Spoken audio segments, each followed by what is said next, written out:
یاد ژړوي سړی داسې ځوانۍ خاورې شوې غمې ژړوي سړی داسې ځوانۍ خاورې شوې غمې ژړوي سړی داسې ځوانۍ خاورې شوې څه تنکې تنکې زلمې تېر شول خپل سره ای ګرانه لوګره ای ګرانه لوګره ای ګرانه لوګره ای ګرانه لوګره څه ځوانۍ دې خاورې شوې غېږه کې دلبره ای ګرانه لوګره ای ګرانه لوګره ای ګرانه لوګره ای ګرانه لوګره. بیننده های تلویزیون ملی افغانستان السلام علیکم و رحمت الله و برکاته. به ترتیب برنامه های ماهواره ولایتی باز هم من سید آقا حکیمی از ولایت لوگر با تهیه نمودن برنامه میهن من از برگزاری مراسم فاتحه خوانی شهدای مجاهدین امارت اسلامی افغانستان با حضور هزاران تن از باشندگان و ورثه شهدای این ولایت تهیه دیدم. امید که تا آخر برنامه ما را همراهی نمایید. بله بیننده های تلویزیون، این همایش بزرگی که در شکارقلعه ولسوالی محمد آقای ولایت لوگر دایر گردیده بود، در آن شیخ الحدیث مولوی شهاب الدین دلاور عضو تیم مذاکراتی دفتر سیاسی امارت اسلامی در قطر، مولوی محمد علی جان احمد والی لوگر، شیخ الحدیث مولوی عبدالحمید حماسی، علمای دین، بزرگان قومی، موسفیدان، مجاهدین و هزاران تن از باشندگان و ورثه شهدای ولسوالی های ششگانه ولایت لوگر اشتراک ورزیده بودند. در این گرد همایی سران مجاهدین امارت اسلامی در لوگر و کارشناسان مسائل سیاسی شکست و آزادی مجاهدین را به همه مردم این ولایت تبریک گفتند و همچنان روی کارنامه ها و مجاهدت های شهدای مجاهدین و مشروعیت نظام نیز صحبت نمودند. نورونه مسلمانانو تاسو هغه غیرتی قومیه تاسو هغه غیور قومیه چې هغه پاور طاقتونه د امریکای جمع ناټو همدارنګه دوی تاسو ذلیل کړل. تاسو په افغانستان کې پاور طاقتونه هغه ذلیل کړي دي، شرمنده کړي دي. روسان دې ملک ته راغلل. الحمدلله دغه ځوانانو دغه سپینګیرو دغه هغه خاورو سره خاورې کړل، ذلیل او شرمنده یې کړل. خو چونکې هغه ځان ته خبره ده چې زموږ تاسو په وخت کې رهبریت صحیح نه و، هغه د نورو ملکو تر تاثیر لاندې راغلی و. تاسو قربانۍ ویرې کړې. الحمدلله د موږ په خپل عمراو باندې دا اعتماد ده چې تاسو قربانۍ به په ډېر عمر باندې ویرې نه کړي. الله جل جلاله شانه ولې هغوی موږ تاسو ته ژوندي لري. د شهیدانو ورثو د ټولو شهیدانو شهادت دی. الله جل جلاله تاسو ته مبارک او دغه سعادت او پیرزوینه چې رب العزت په تاسو باندې کړې ده الله جل جلاله دې درته قبول وګرځوي. د ټولو شهیدانو شهادت مبارک شي. شهید دا د الله جل جلاله مقرب مخلوق ده. دا د دې سعادت او دا د دې نېکمرغۍ د دې د نوم نه رامعلومېږي. شهید فعیل وزن د مبالغه یا په معنا د مفعول سره ده یا په معنا د فاعل سره ده. د صرف علماء تحقیق پکې کړی ده که چېرته دا شهید مشتق سي له شهادت نه بیا دلته شهید په معنا د مفعول سره ده. نو شهید ته ځکه شهید وایي چې دی مشهود له بالجنت ته یا مشهود علیه بالجنت ته. الله جل جلاله د ده په جنتي تو باندې ګواهي ورکوي. سبحان الله دا مقام د مبارک سره شهید ده. هر نوع افغانه مولوی صاحب ازمون طالب العلم ازما د مکتب محاصره ازمون د پانتون محاصره ډاکټر او انجینر صاحب ازمون بازګر ورورا ازما تجار ورورا نن په ټول افغانستان کې له مشرق نه تر مغربه له شماله تر جنوبه په اسلحو باندې قتلونه نشته. نن یو امن فضا جوړه ده. لا تر اوسه پورې خو زموږ د فوجي کنډکونه نه دي برحالي شوي. زموږ اردو نه ده جوړه. زموږ پولیس را نه دي برحال. په دې مات ګوډ وخت کې له شمال نه تر جنوبه له مشرق نه تر مغربه یو امن او امان د په سر توره باندې څوک نه وژل کېږي دغه عظیم امن دې مبارک شه ګوره چې له ما او تا د دې ناشکري ونشي الله عز وجل دې ما او تا ته د دې شکرې توفیق رانصیب وګرځوي د حکومتونو په وړاندې د ولسونو غبرګونونه نه موجود کله چې د حکومتونو په وړاندې د ولسونو کرکه نه موجود کله چې ولسونه له خپل حکومت څخه نه تښتي هغه مشروع ده خدای دې وکړي د هغه نوم امارت اسلامي خدای دې وکړي د هغه نوم دیموکراسي د هغه نوم کمونیستي نظامونه هر نوم چې ملتونه دولتونه هغه ته ورکوي خو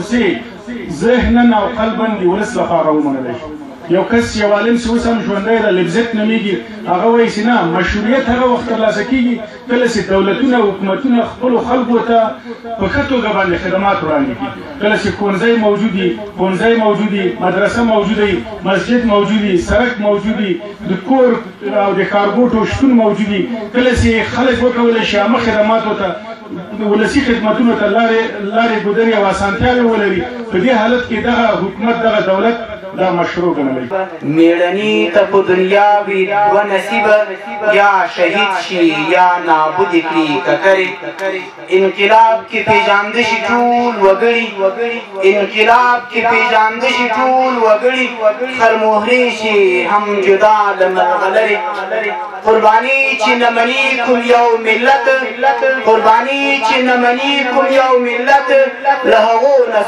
سرلوړۍ وي مرورې مختار کامرانی په قربانی شي مختار کامرانی په قربانی شي ګټه نه لري بې ځایه څو خبرې در همین حال شیخ الحدیث مولوی شهاب الدین دلاور عضو تیم مذاکراتی دفتر سیاسی طالبان در قطر از مجاهدین خواست که در عرصه تعلیم و تربیه و حفاظت فرزندان شهدا از هیچ گونه سعی و تلاش دریغ نورزند. رسول کریم صلی اللہ علیہ وسلم وائی بہترین کور په سر د ځمکه باندې هغه کور ده چې په هغې کې یتیم وي او له یتیم سره ښه سلوک کېږي مطلق یتیم خصوصا که هغه د داسې یو انقلاب یتیم وي چې هغه د خپلو وینو او د خپل سر په قرباني کې یو اسلامي نظام موږ او تاسو ته الله جل وعلا راکړی دی دوی د قربانۍ په نتیجه کې آی د شهیدانو ورثو د شهیدانو کونډې له تاسو سره امانت دي موږ او تاسو ته په کورونو کې چې کومې کونډې یتیمان دي هغه شهیدان باید هر وخت د هغه یتیم په لیدو سره چې موږ په سترګو کې وي هغه یتیمان او د کونډو په لیدو سره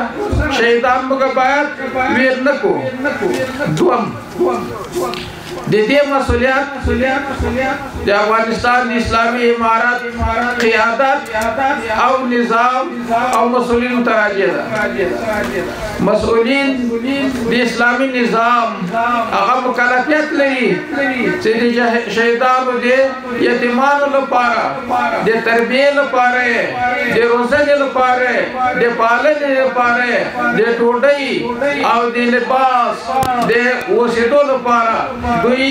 زمین اساسی ہوئی کی او دی خدمت کی. از سوی دیگر مولوی محمد علی جان احمد والی لوگر آزادی کشور را از اشغالگران و شکست کفار حمایت جانی و مالی ملت یاد نمود و گفت الحمدلله چې د اسلامي امارت د مجاهدینو تر شا او د اسلامي نظام تر شا پورې زموږ داسې غیرتمند ولسونه داسې د قربانۍ ولسونه داسې باشهامته ولسونه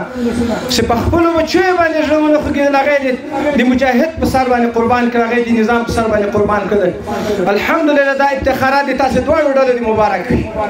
الله رب الجلال مو دا قرباني په خپل دربار کې قبول وګرځوه کله هم تاسو په خپلو قربانیو باندې په خپلو بچیانو باندې په خپلو زنانو چې شهیدان سوي په هغو باندې افسوس مه کوئ په خپلو ځوانانو په خپلو علماو باندې افسوس مه کوئ ځکه الحمدلله نن کوم ابتخارات چې ستاسو د قربانۍ له برکت الله درکړل دې باندې شکریا باید موږ تاسې ادا کړو شکر الحمدلله چې موږ د شهداو وینې الله ضایع نه کړې ثمره او نتیجه یې موږ تاسو ته الله په سترګو باندې راوښودله د دنیا کافران جابران الله ذلیل او رسوا کړل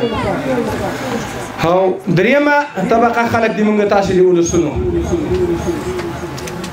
بدبختي به ورته وایو چې 20 کاله د موږ په مظلوم ملت باندې اورونه بلېدل 20 کاله د موږ په مسلمانانو باندې تعذیبونه سکنجې ورکول کېدې 20 کاله د موږ ځوانان د موږ علما د موږ مشایخ په زندانونو کې شپې ورځې تېرې کړې لیکن بیا هم بعضې خلک د دنیا حب داسې پسې اخیستي ول چې د اسلام او د کفر تفکیک یې نه کاوه د اسلام د کفر تمیز نه ورسره کاوه حتی خپلې پانګونې د کفري نظام سره شروع کړې وې خپل معاملات یې د کافرو سره شروع کړي وو خپل قراردادونه یې د کافرو سره کړي ول دا هم ډېر عظیم بدبخته خلک دي د خپل مسلمان ورور په څنګ کې خو نسوی درېدی د خپل مسلمانانو حمایت یې نسي کولی یو غریب دهقان راجګېده طالب ته یې ډوډۍ ورکوله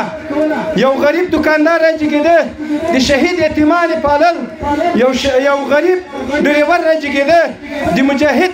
اسلحې اخیستلې لیکن د موږ بعضې مالدار او بېغیرته خلک ول هغو د دغه کفري نظامو د اشغالګرو د یهودو د نصاراو سره خپل معاملات کړي ول د خدای جل جلاله نه ډېرې توبې وباسي دغه کسان ډېر مختوري دي خدای ته دا هم مجرمین دي خدای ته دا هم د خدای په نسبت باندې ډېر منحوس خلک دي ګوره داسې د فکر نه کوي چې خپل ځان ته دې هغې ورته ورکړي ځینې خلک ډېر دې وخت کې د هغه چوپړي ډېر زیات چمچې وهي ګوري دا خلکونه دې الله موږ وساتي کله کله شاید پکې گیر راسي همچنان شیخ الحدیث مولوی عبدالحمید حماسی بر روح پاک شهدا اتحاف دعا نمود و از کمیسیون فرهنگی خواست که کارنامه‌های شهدای مجاهدین امارت اسلامی را در قالب یک کتاب نوشته تا به نسل‌های آینده بجا بماند. پاک د دې ثواب د اسلام د اولی شهید سمیه بنت خیاط او اول شهید حارث ابن ابي هاله هم ترنن زمانی چې څومره شهیدان سوي الله د غي روحونه په خوشاله کړي غي خبريږي د بخاري حدیث ته رسول الله صلی الله علیه وسلم وی کله شهیدان د مړو ارواح چې ناس چې کمبل مړی چې ورسي بیا مجلس کوي په پښتنو کې چې بل څه سوی دغه خو وفات سوی نه دراغلی پښتني ترینه کوي کتاب الروح کې علامه ابن القیم ډیر د مثالونه وي نو هغه نن خبر وي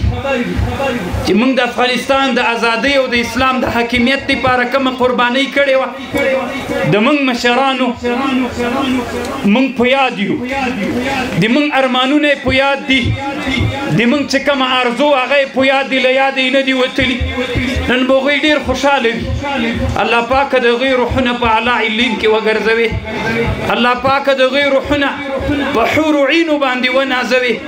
د غیر یتیمانو اولادونو ته الله پاک صبر او اجر نصیب وګرځوي د غیر د یتیمانو سره د معامله د موږ د مشرانو نصیب کې چې د غزوې د مریسع د بني مستلق نه چې رسول الله صلی الله علیه وسلم راغی رسول الله صلی الله علیه وسلم ته د مدینه هغه کوم د تبوک جهاد نو ورختیا چې کله رسول الله صلی الله علیه وسلم راغی د جعفر الطیار سیب اولاده او نور صحابه ورغلی مخته د جهاد د فتح د مبارکۍ لپاره رسول الله صلی الله علیه وسلم په وخه باندې هغه وخت کې هم دغه ضد زریو هغه د ځان سره یو مخته یو شاته کېنو د موږ د جهاد مشرانو والیانو مشرانو ولسوالانو تاسو نم د یتیمانو هغه اولادونه د یادونه وزي خل ګرد کې روان وي او د په موټر کې تیریږي الله به تانه بیا پوښتنه کوي یوه خبر اخرینۍ لنډه کوم مخکې علماو کړي همغه کفایت کوي د فرهنګي کمیسیون ملګرو ډېرې نادرې قربانۍ سوي د هر ولایت په سطحه باندې د هرې لویې ولسوالۍ په سطحه د شهیدانو نادرې کارنامې ولیکئ دلګي مشرانو خپل مربوطه شهیدانو دا هر نه ده د موږ د افغانانو یوه لویه ناکامي ده خیر د علماو مشرانو هر دلګي مشر شهیدان مو سوي هغه کرامتونه او نادرې ولیکئ ولسوالۍ ته یې ورکئ ولایت ته یې ورکئ د ولایت په سطحه باندې یو کتاب تر جوړ کړئ در اخیر همایش باشندگان لوگر با یک صدا حمایت و پشتیبانیشان را از امارت اسلامی افغانستان با تمام قوت اعلان نمودند. ستادی په خدای وی قسمونه زرشا پورا کړه او ګورته وړي ارمانونه د شهیدانو څومره ځوانان د ډرون په اور کې ستی شول څومره ځوانان د ډرون په اور کې ستی شول د بي پیلوټو په حملو کې لوګي شول د بي پیلوټو په حملو کې لوګي شول اے د شهید غازی ملګرو په سر راکاږئ او همیشه دواړه لاسونه د یتیمانو اے د شهید غازی ملګرو په سر راکاږئ او همیشه دواړه لاسونه د